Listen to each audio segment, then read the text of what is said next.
Welcome to Inside Pharma YouTube channel. आप सभी का स्वागत है। उम्मीद कर रहा हूँ आप लोगों की प्रिपरेशन अच्छी चल रही होगी। UPSC drug inspector medical devices जो 2 नवंबर को एग्ज़ाम होने वाला है उसकी राइट। तो आज जो है हम सारे इंपॉर्टेंट क्वेश्चन डिस्कस करने वाले हैं from the medical devices rule, और जो इंपॉर्टेंट क्वेश्चन हम एक्सपेक्ट कर सकते हैं ऑन 2 नवंबर वो आज हम लोग डिस्कस करने वाले हैं। ठीक है, तो चलिए एक एक करके हम सारे क्वेश्चंस को समझते हैं and moving on with the first question. देखिए ये क्वेश्चन है, under medical devices rule 2017 class D medical device are categorized as. बच्चों 4 क्लासिफिकेशन थी ना मेडिकल डिवाइसेस की, क्लास ए बी सी और डी।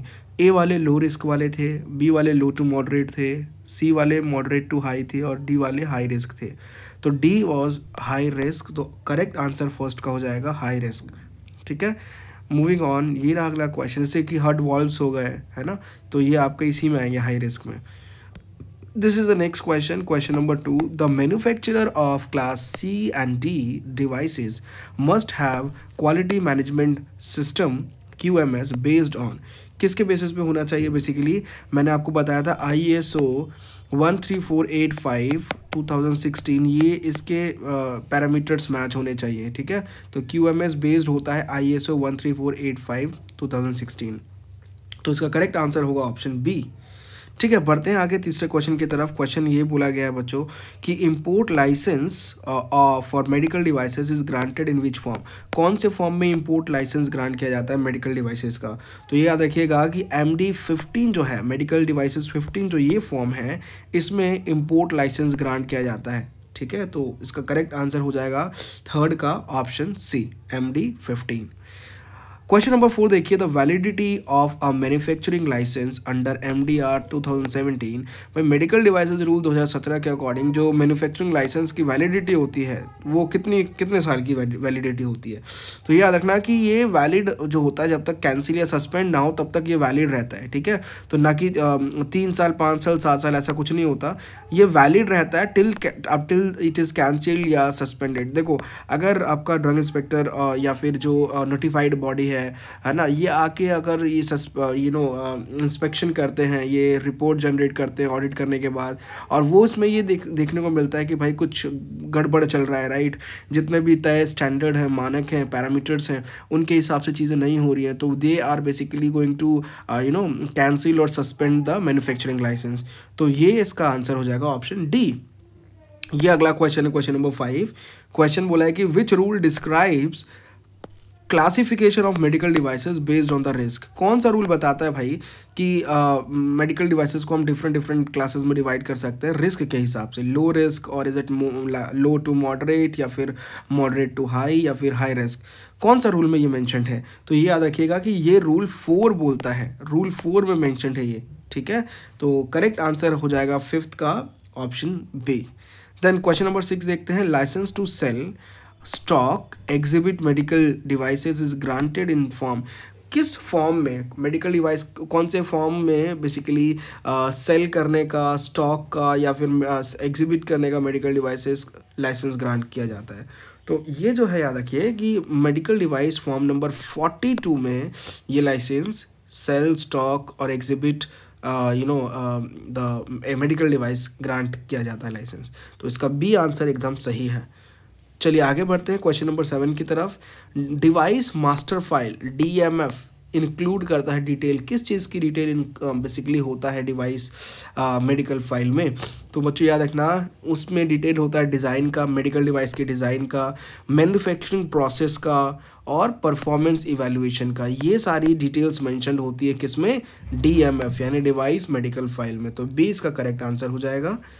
बढ़ते हैं आगे क्वेश्चन नंबर 8 की तरफ। नोटिफाइड बॉडी परफॉर्म्स, ऑप्शंस देख लीजिए। A clinical trial, notified body बच्चों बताया था ना, थर्ड पार्टी होती है जो कि सर्टिफाइड होती है, अप्रूव्ड होती है बाय द गवर्नमेंट, है ना। और ये इसका काम क्या होता है? Notified body basically this performs the conformity assessment. किसके लिए करती है? क्लास ए और क्लास बी मेडिकल डिवाइसेस के लिए। ठीक है, तो notified body performs conformity assessment for class A and class B medical devices. Clinical trial की मॉनिटरिंग ये कभी नहीं करेगा, ना ही प्राइस रेगुलेशन करेगा, ना ही पोस्ट मार्केट सर्विलियंस करेगा। तो ये सब नहीं होता बच्चों, B is the correct answer. बढ़ते हैं क्वेश्चन नंबर 9 की तरफ। रजिस्ट्रेशन जो होता है टेस्टिंग लेबोरेटरीज का वो डन किया जाता है कौन से पोर्टल पे?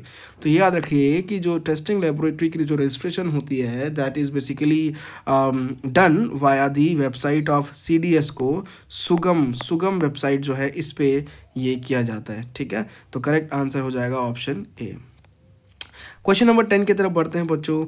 First schedule of MDR 2017 deals with, पहला जो शेड्यूल है वो बेसिकली किससे डील करता है? फर्स्ट शेड्यूल बोला गया है, ठीक है। तो याद रखना फॉर्म्स और फॉर्मेट्स सारी बताई गई है फर्स्ट शेड्यूल में, तो C इसका सही आंसर हो जाएगा, फॉर्म्स एंड फॉर्मेट्स, ठीक है।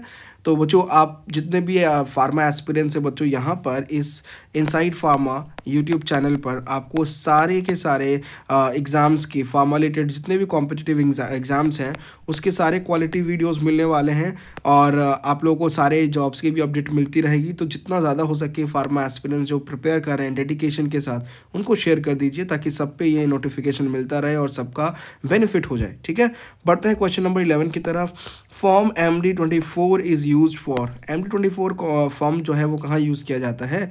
तो ये ध्यान रखिएगा कि क्लिनिकल इन्वेस्टिगेशन जो है ये कंडक्ट करने की परमिशन के लिए ये जो फॉर्म ग्रांट किया जाता है। तो ये जो फॉर्म है this form is basically use for permission to conduct clinical investigation, तो ए ही इसका सही आंसर मिल जाएगा आपको। मूविंग ऑन, CDS को जो है ये basically it is under administrative control of, किसके कंट्रोल में है ये, किसके अंडर काम करती है? सेंट्रल ड्रग स्टैंडर्ड को लाइक कंट्रोल ऑर्गेनाइजेशन CDS को, राइट। ये किसके अंडर काम करती है? This basically works under the like ministry of health and family welfare, ठीक है। याद रखना ministry of health and family welfare इस मिनिस्ट्री के अंतर्गत ये काम करती है। मूविंग ऑन, अब बात करते हैं अगला क्वेश्चन। सेक्शन 18 प्रोहिबिट्स, सेक्शन 18 किसको रोकता है, प्रोहिबिट करता है? तो ये याद रखना सेक्शन 80 बेसिकली जो अडल्टर ड्रग्स हैं या फिर मिस ब्रांडेड है उनकी मैन्युफैक्चरिंग को बेसिकली प्रोहिबिट करता है। नेक्स्ट, ड्रग इंस्पेक्टर का जो पावर होता है टू टेक सैंपल वो किस सेक्शन के अंतर्गत दिया गया है? तो ड्रग इंस्पेक्टर को जो पावर मिलती है वो सेक्शन 23 के अंतर्गत है, ठीक है। याद रखना section 23। Schedule M is related to, schedule M जो है वो किससे रिलेटेड है? शेड्यूल M जो है that is related to the GMP good manufacturing practices of drugs and medical devices, तो A इसका सही आंसर हो जाएगा। Next, central drug laboratory situated, कहाँ पे है ये भाई सेंट्रल ड्रग लेबोरेटरी? तो बच्चों ये कोलकाता में है। Central drug laboratory it is located, it is situated in Kolkata, ठीक है। तो बढ़ते हैं आगे हम लोग क्वेश्चन नंबर 17 के तरफ। Import of drugs is regulated under, बच्चों कहीं अगर बाहर से फॉरेन कंट्री से अगर ड्रग अंदर बॉडी मतलब इंडिया में आ रहा है ना, अपने कंट्री में आ रहा है, तो इसको रेगुलेट कौन करेगा, कौन से रूल्स के अंतर्गत होगा, ठीक है। तो ये याद रखिएगा कि जो पार्ट 5 होता है रूल्स के उसमें बेसिकली रेगुलेट किया जाता है इम्पोर्ट ऑफ ड्रग्स, ठीक है, इसके अंडर रेगुलेट किया जाता है। Next, schedule U deals with, schedule जो है U वो किससे डील करता है? तो schedule U deals with the record of manufacture and testing, ठीक है। तो मैन्युफैक्चर और टेस्टिंग के रिकॉर्ड से डील करता है schedule U। Then central licensing authority CLA that basically refers to, बच्चों ये कौन ओन करता है? CLA बेसिकली जो है that is the drug controller general of India, DCGI, let me right here, drug controller general of India, ठीक है।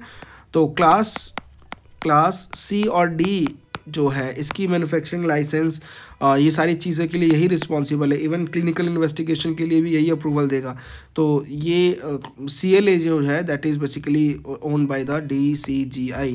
वहीं जो SLA है state licensing authority that is own by the state drug controller, ठीक है, state drug controller. तो इसका correct answer हो जाएगा ऑप्शन ए, ठीक है। बढ़ते हैं आगे क्वेश्चन नंबर 20 की तरफ। क्वेश्चन है definition of drugs include medical devices under section, ठीक है। ड्रग के डेफिनेशन में मेडिकल डिवाइसेस भी इंक्लूड किया जाता है, बट ये बात कौन से सेक्शन के अंतर्गत की गई है? तो ये ध्यान रखिएगा कि that is basically told under the section 3B4, ठीक है, of drug and cosmetic act 1940, ठीक है, बढ़ते हैं आगे। अब देखो यहाँ से भी क्वेश्चन एक्सपेक्ट कर सकते हो आप, good manufacturing practice, clinical practices और बायोमेडिकल और रेगुलेटरी साइंसेज, यहाँ से क्वेश्चन एक्सपेक्ट कर सकते हो। देखो रिस्क मैनेजमेंट होता है जो मेडिकल डिवाइसेस का, वो गवर्न किया जाता है बाई कौन सा स्टैंडर्ड होते हैं बेसिकली इसके लिए, तो इसके लिए ISO 14971 ये होता है, तो करेक्ट आंसर हो जाएगा ऑप्शन ए। अच्छा, CAPA stands for CAPA, that stands for, याद रखिएगा, that stands for corrective and preventive action, corrective and preventive action.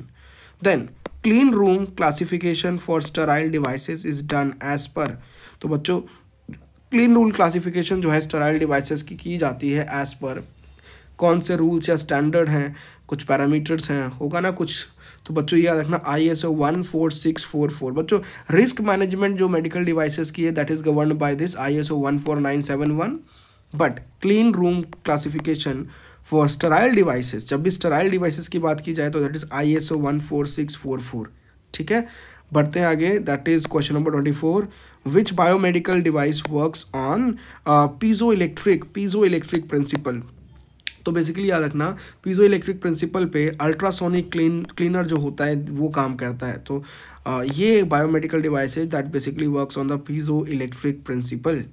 Then आते हैं हम क्वेश्चन नंबर 25 पे, वैलिडेशन इंश्योर्स। वैलिडेशन क्या इंश्योर करता है भाई, किसी भी चीज़ की अगर हम काम की वैलिडेशन कर रहे हैं, राइट, किसी मेडिकल डिवाइस की वैलिडेशन कर रहे हैं, तो ये क्या इंश्योर कर रहा है, that is ensuring that consistent product quality is there.